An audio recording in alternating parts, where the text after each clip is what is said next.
Madame, mademoiselle, monsieur, bonjour.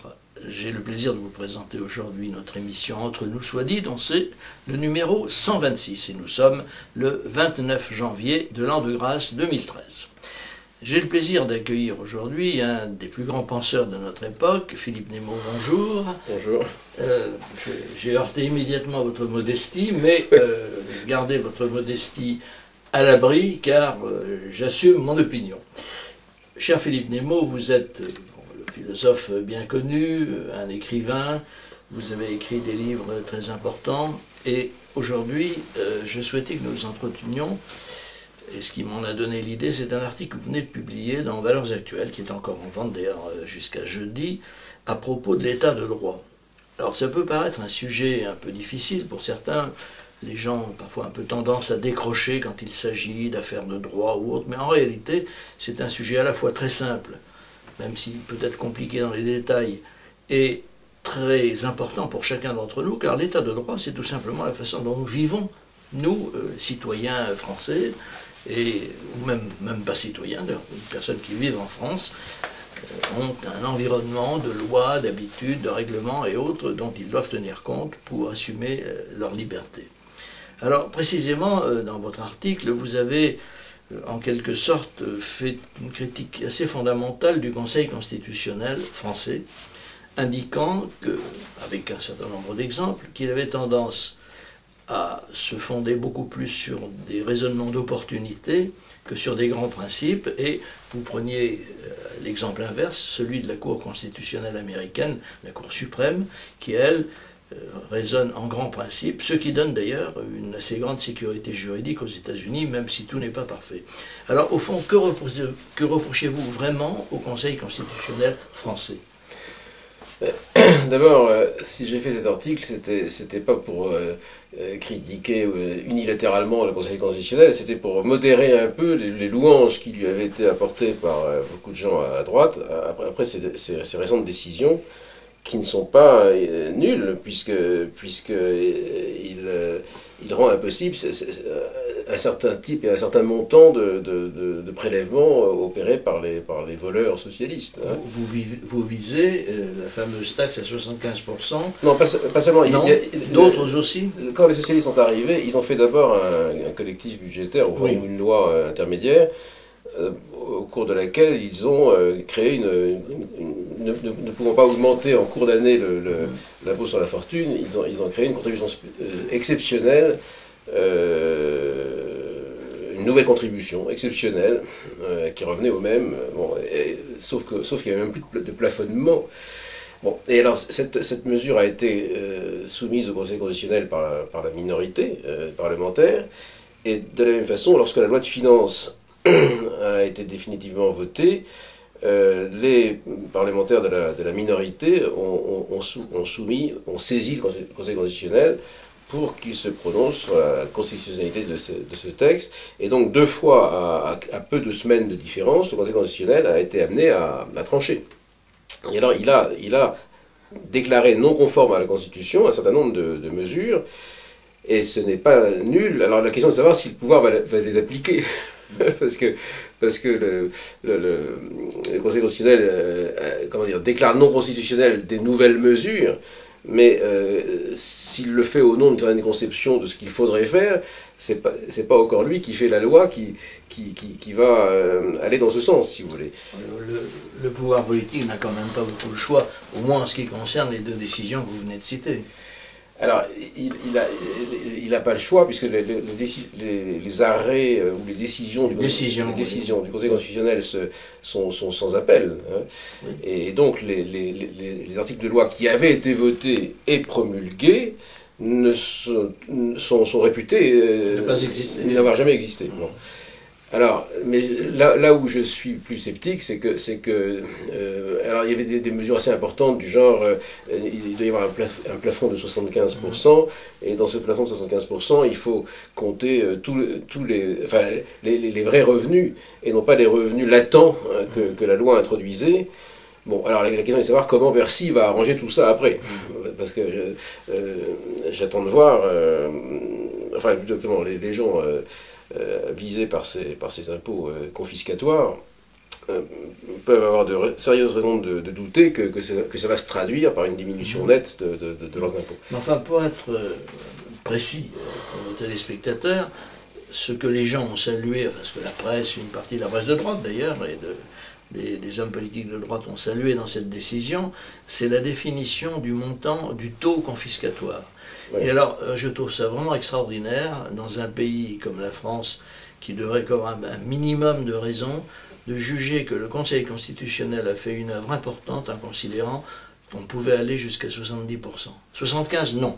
70, oui. Ah non, c'est ce qu'il dit. Attendez. Ah, c'est ce qu'il dit. Les exégètes discutent parce que, en définition, comme il n'a pas fait, il n'a pas posé un principe, si vous voulez. On peut déduire de certaines décisions qu'il a prises qu'il se basait sur un principe que les exégètes se plaisent à expliciter, mais ils ne sont pas d'accord. Les uns disent 70, les autres disent 75, justement. Ce qui est contraire à la Constitution, c'est ce qui est supérieur à 75. Et moi, par exemple, 10, ça me va bien, voyez-vous. Alors je vous dis que entre 10, ce qui me va bien, c'est, disons, entre 10 et 15, la flat tax, ce serait parfait. Oui. Alors, de 15 à 70, même, admettons même que ce soit 70, bon, ça fait quand même 55 de trop. Oui. Alors, moi, je crois que c'est là qu'il faudrait les féliciter. Mais, enfin, le jour où ils nous garderaient à un taux acceptable entre 10 et 15%. Non mais attendez, parce que là-dessus c'est toujours le verre à moitié plein et à moitié vide. Là il est entièrement plein. La droite s'est réjouie à juste titre parce que la gauche ne pouvait pas aller aussi loin qu'elle voulait aller. Oui. Mais là on n'était pas à 75, on était à 150%. Oui. C'est-à-dire que les gens qui ont un patrimoine conséquent. Alors, évidemment, si on est socialiste, on trouve déjà qu'en soi c'est scandaleux. Et c'est pour ça que l'impôt ne vise pas du tout à contribuer aux charges publiques. Il contribue à voler les uns pour que d'autres se mettent l'argent dans les poches. C'est un des reproches fondamentaux que vous faites dans votre article. Alors, ça, c'est le fond de la question. On va y revenir, mais simplement, je précise. Vous aviez si vous cumulez, si vous voulez, les prélèvements sociaux, l'impôt sur le revenu, et l'ISF, sans plafonnement, puisqu'on a supprimé le bouclier fiscal, on atteint à des taux de plus de 100%, pour la bonne raison que quand on avait créé l'ISF, l'argent rapportait 10% ou même plus, et en prendre 2%, c'était déjà très fâcheux, mais ça n'empêchait pas les gens de continuer à vivre. Alors que là, l'argent rapporte zéro. Les gens qui ont de l'immobilier, ça rapporte strictement rien, puisque en plus on a augmenté les lois qui augmentent les charges, et on a augmenté les taxes locales. Et donc vous avez un capital qui ne rapporte rien, en plus vous avez l'inflation quand même, et on vous en prend une portion chaque année, et si pour le payer, alors vous n'avez rien pour le payer. Donc pour le payer, vous allez vendre des actifs, et à ce moment-là, on va vous taxer à 40% ou 45%. Sur le produit de la vente. Ouais, sur le produit de la vente. Donc on atteint à des taux absolument confiscatoires. Alors donc ce que vous reprochez au Conseil constitutionnel, c'est au fond, c'est de ne pas se prononcer sur ce qui est acceptable, ce qui ne l'est pas. Moi j'ai cru comprendre que pour eux, à 70%, ça n'était pas confiscatoire. Oui, mais du coup, ce qui est au-dessus de 70% le devient, ce qui fâche beaucoup la gauche. Pour revenir au point de départ, si vous voulez, beaucoup de gens étaient très contents de cette décision, et on a félicité le Conseil constitutionnel en disant, mais voilà, il maintient l'état de droit en France. Et c'est ça que je conteste. Je suis très content qu'il ait au moins apporté cette limite, puisqu'on peut toujours imaginer pire, hein, on peut toujours imaginer... évidemment, si Besancenot était au pouvoir et comment il s'appelle, les Mélenchon et d'autres au sein du PS actuel, hein, on pourrait encore aller beaucoup plus loin. Et d'ailleurs, si ça ne tenait qu'à eux, ils supprimeraient le Conseil constitutionnel, ça serait aussi...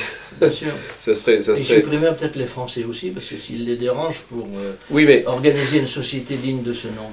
Non, mais c'est vrai que, par exemple, imaginez Hitler... devant le Conseil constitutionnel, il envoie les SA et puis on n'en parle plus. Oui. Donc on n'en est pas là. Les capacités de résistance du Conseil sont quand même limitées.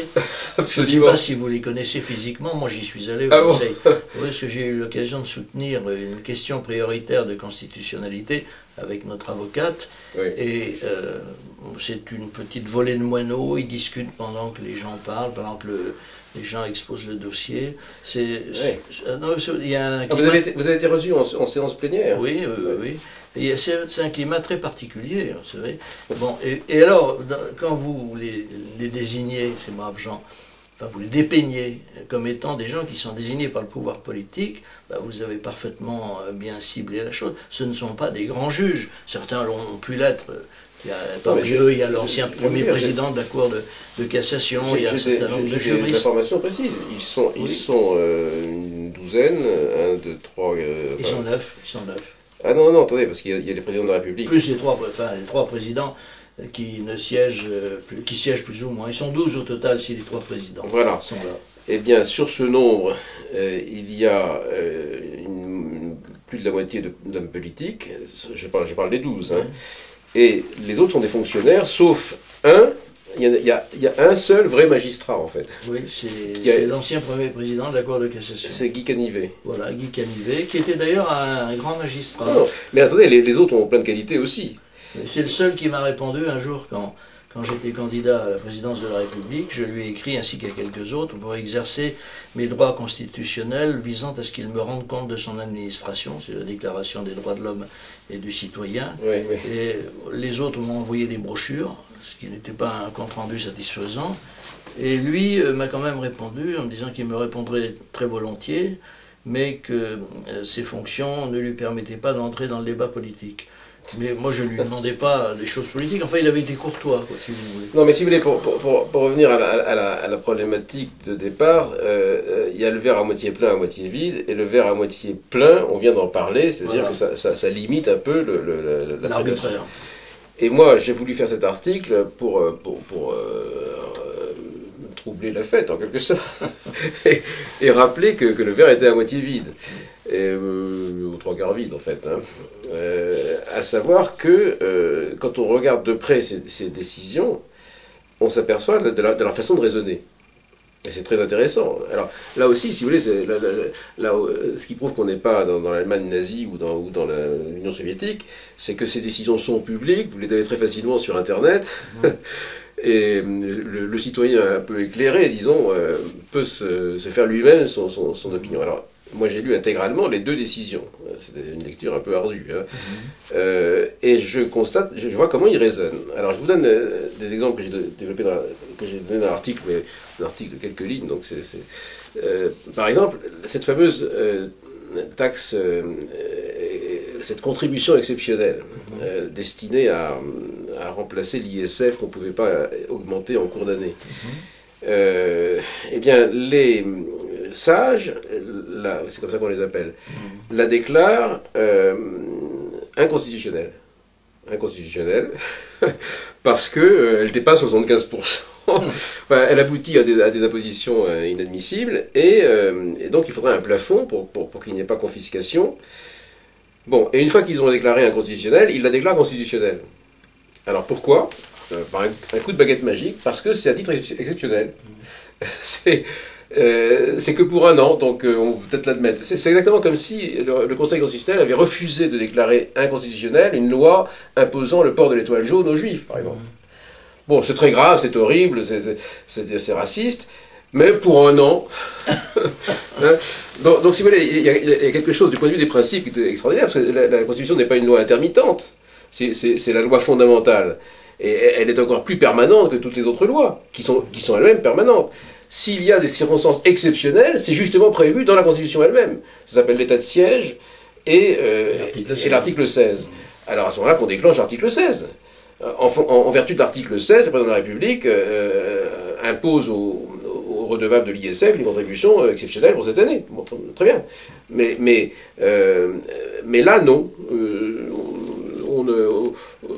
On interprète la Constitution, enfin on viole la Constitution, tout en ayant l'air de la respecter. Et je vous donne un autre exemple, parce que c'est tout à fait fréquent en matière fiscale, que Bercy impose des lois rétroactives. Bercy et les politiques fanatiques de la fiscalité. Et là, il se trouve que ça a souvent eu lieu en matière fiscale. que des lois soient rétroactives. Et par conséquent, c'est presque passé dans les mœurs, si vous voulez. Alors, le problème, c'est que c'est complètement contraire à l'état de droit, puisque l'état de droit, c'est l'idée qu'on est sous un gouvernement de loi et non d'hommes. Et bien sûr, il faut des politiques, des ministres, un gouvernement, il faut des magistrats, il faut des fonctionnaires, mais ils n'ont l'autorité qu'ils n'ont qu'en fonction de la loi. Donc on est dans le cadre d'un gouvernement. C'est une formule fameuse employée par les anglo-saxons, notamment au XVIIe siècle, au moment du siècle des deux révolutions anglaises, mais qui est en fait traduite du latin, parce que le latin lui-même le traduisait des grecs. Il y a liberté quand il y a un gouvernement de la loi, et non pas un gouvernement personnel d'une caste ou d'un tyran. Rule of law. Alors, la rule of law, ça veut dire que à tout moment, il existe une loi publique, connue, et en plus, il faut qu'elle soit stable et claire, et il y a une série d'attributs. Parce que si elle est pas claire, elle n'est pas publique, elle n'est pas vraiment publique. Si elle n'est pas stable, elle n'est pas non plus vraiment publique. Mais l'idée principale, c'est qu'elle soit publique. C'est-à-dire que tout le monde sait qu'elle existe, et par conséquent, la loi détermine ce qui est permis et interdit de faire. Et donc, à tout moment, sachant ce qui est permis et interdit de faire, le citoyen peut agir librement, c'est-à-dire qu'il ne dépend que de lui de ne pas se mettre en contravention avec la loi, et à ce moment-là de s'exposer soit aux intérêts légitimes d'autrui, soit à la coercition que l'État pourrait employer pour le punir. Mais dès lors qu'il connaît la loi, il peut échapper à toute espèce de contrainte. Ça ne veut pas dire qu'il peut faire tout ce qu'il veut, mais ça veut dire qu'il ne sera jamais en position d'être soumis à la volonté d'autrui. Bon, c'est pour ça que la loi devient valide à partir de sa publication au journal officiel. Alors ceci dit, il y a un peu d'artifice, parce que tout le monde ne lit pas tous les matins le journal officiel. Mais enfin, en tout cas, elle ne peut pas être appliquée avant qu'elle ait été publiée au journal officiel. Donc s'il y a rétroactivité de la loi, ne fût-ce que d'un seul jour, il y a eu un moment où la loi en vigueur n'était pas connue. Et où par conséquent, le citoyen était exposé à l'arbitraire. Donc c'est un principe constitutionnel absolument fondamental et que les anglo-saxons ont beaucoup développé. Hein. Et d'ailleurs, ils ont fait leur révolution à cause de ça, parce que les rois Stuart prenaient les opposants et puis déclaraient qu'ils avaient commis je ne sais quel méfait, qu'ils inventaient. Hein. Ils inventaient une loi rétrospectivement, et au nom de cette loi, ils coupaient les oreilles aux gens ou la tête. Hein. Ils n'étaient pas trop de détails près. Et c'est par révolte contre cet arbitraire que les Anglais ont posé et développé, leurs constitutionnalistes ont développé, ça s'est développé ensuite en Amérique, l'idée de non-rétroactivité de la loi. Or, le Conseil constitutionnel déclare, au fil du texte, plusieurs fois, que la rétroactivité de la loi ne peut être acceptée que quand il y a un motif d'intérêt général suffisant. D'intérêt général suffisant.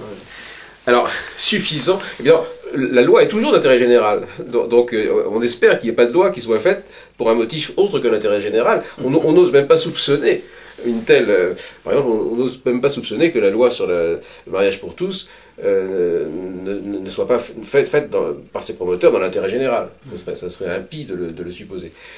Alors je plaisante, mais je veux dire que la loi est évidemment toujours d'intérêt général. Donc là, on a le droit de faire des lois rétroactives s'il y a un intérêt général suffisant. Donc qui en est juge?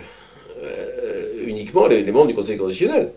Puisque dans l'esprit des gens, il ne doit pas y avoir de loi rétroactive du tout. Donc, alors là encore, peut-être que si la France est en guerre, etc., il y a des circonstances exceptionnelles, mais à ce moment-là, il faut utiliser les clauses prévues. Qui le permettent. Voilà, ce que les Romains appelaient le senatus consulte ultime, hein, c'est-à-dire on suspend en fait les lois ordinaires de la République à cause des circonstances exceptionnelles. Là, non, pas du tout. Il suffira que le Conseil constitutionnel, il suffira que le gouvernement, que les parlementaires trouvent qu'il y a un motif suffisant et que le Conseil constitutionnel ne les contredise pas, et nous aurons donc des lois rétroactives. Alors si c'est le cas, et c'est le cas souvent en matière fiscale, nous sommes soumis à un régime absolutiste, et non pas du tout à un régime d'état de droit. Alors précisément, cette critique qui est parfaitement fondée, parfaitement articulée, peut se voir adjoindre d'autres critiques fondamentales. Il y en a une que vous avez déjà exprimée, c'est la composition du Conseil constitutionnel. On pourrait imaginer des juges inamovibles comme c'est le cas aux États-Unis. Mais il y a autre chose. Il y a aussi le fait qu'en France, la loi, quel que soit l'organe chargé, soit de la faire, soit de la juger, est une loi qui est toujours d'opportunité. On ne gouverne jamais selon les principes. Et moi, ce qui me choque profondément dans le raisonnement du Conseil constitutionnel, c'est qu'au fond, et vous retrouvez ça puisque vous avez le plaisir de lire ces décisions, et je le fais aussi très souvent, c'est qu'ils disent, c'est le principe de base, c'est que des situations différentes peuvent être jugées différemment, peuvent être traitées différemment. Ouais. Eh bien, c'est le contraire même de ce qu'avait dit le législateur de 1789. L'égalité, ça n'est pas traiter différemment les gens selon leur situation, Ouais. Car sinon on peut justifier absolument tous les arbitraires. Et donc à partir de là, moi je considère que le Conseil constitutionnel, je reprendrai volontiers ce qu'avait dit Mitterrand, que je cite rarement, il avait dit ça du Conseil supérieur de l'audiovisuel ou de la haute autorité, je ne me souviens plus comment elle s'appelait à l'époque, qui disait qu'elle n'a rien pour mériter le respect. Et bien moi je dis ça du Conseil constitutionnel. Alors, il n'a rien pour mériter le respect pour des raisons que je puis articuler, mais je vous laisse le soin de répondre à mes critiques. Je ne le dirai pas comme ça. Parce que, pas du tout. Vous pourrez peut-être dire pire. Pas du tout pour complaire au Conseil constitutionnel, mais parce que, il faut voir, parce que dans mon article, je dis, bon, voilà, on a en fait une sorte de super gouvernement qui juge selon les rapports de force, selon l'opportunité. Déjà, en faisant ça, le Conseil constitutionnel, en limitant à 75%, il s'est cru déjà très courageux. Il fait un geste. Et non, mais c'est vrai que du coup, il s'expose aux critiques. S'il avait interdit plus de 10% d'impôts, faisant s'effondrer l'État français, tout le monde lui serait tombé dessus et il aurait disparu dans la tourmente. Donc les rapports de force, ça existe, vraiment. Mais je veux dire, on a donc des gens qui jugent selon l'opportunité et selon les rapports de force, tout en pensant peut-être idéalement à quelques principes, mais c'est pas comme ça qu'ils raisonnent. Et j'opposais à ça le cas de la Cour suprême des États-Unis. Mais il faut dire, pour rendre cette justice au Conseil constitutionnel, qu'il ne joue un rôle, enfin on ne peut le comparer à la Cour suprême des États-Unis que grâce à lui, justement, car au début il a été créé par De Gaulle en 1958 et par Michel Debré, non pas du tout pour protéger les droits de l'homme contre des décisions attentatoires aux droits de l'homme qui seraient prises par les majorités politiques, mais pour protéger l'exécutif de lois organiques par lesquelles le Parlement essaierait de regratter les pouvoirs que la Constitution de 58 lui avait enlevés. Et ce n'est que par accident, par ces effets, en l'occurrence pas pervers, je ne sais pas quel est le contraire d'un effet pervers, un effet fortuné, je sais pas comment dire. Un effet vertueux. Un effet vertueux mais imprévu, que c'est d'ailleurs tout à fait célèbre, on enseigne ça à tous les étudiants en droit, que le Gaston Monnerville, la saisine du Conseil était au début réservée au président de la République, au Premier ministre, au président de l'Assemblée et au président du Sénat, et il s'est trouvé qu'il y a eu un des quatre qui n'était pas gaulliste, qui était Gaston Monnerville, et qui a saisi le Conseil à propos d'une loi sur les associations, je ne me souviens plus très bien du détail, et le Conseil à ce moment-là a annulé cette loi en s'appuyant non pas sur la Constitution en tant que mécanique institutionnelle, mais sur son préambule, qui lui fait explicitement référence aux droits de l'homme, bien que la Déclaration des droits de l'homme ne figure pas explicitement dans la Constitution, mais comme il y a une référence aux droits de l'homme tels que les Français l'ont formulé en 89, ils ont fait rentrer la Déclaration des droits de l'homme dans les attendus de leur jugement, et par le fait même, ils ont fait rentrer les droits de l'homme dans le bloc de constitutionnalité. Alors peu à peu, le rôle de Cour suprême a pu se dessiner, si vous voulez, après la grande réforme de Giscard, qui, dès qu'il a été élu président de la République, prévoyant qu'il perdrait peut-être la majorité en 78, il l'a gardé, mais de très peu, et il l'a perdu en 81.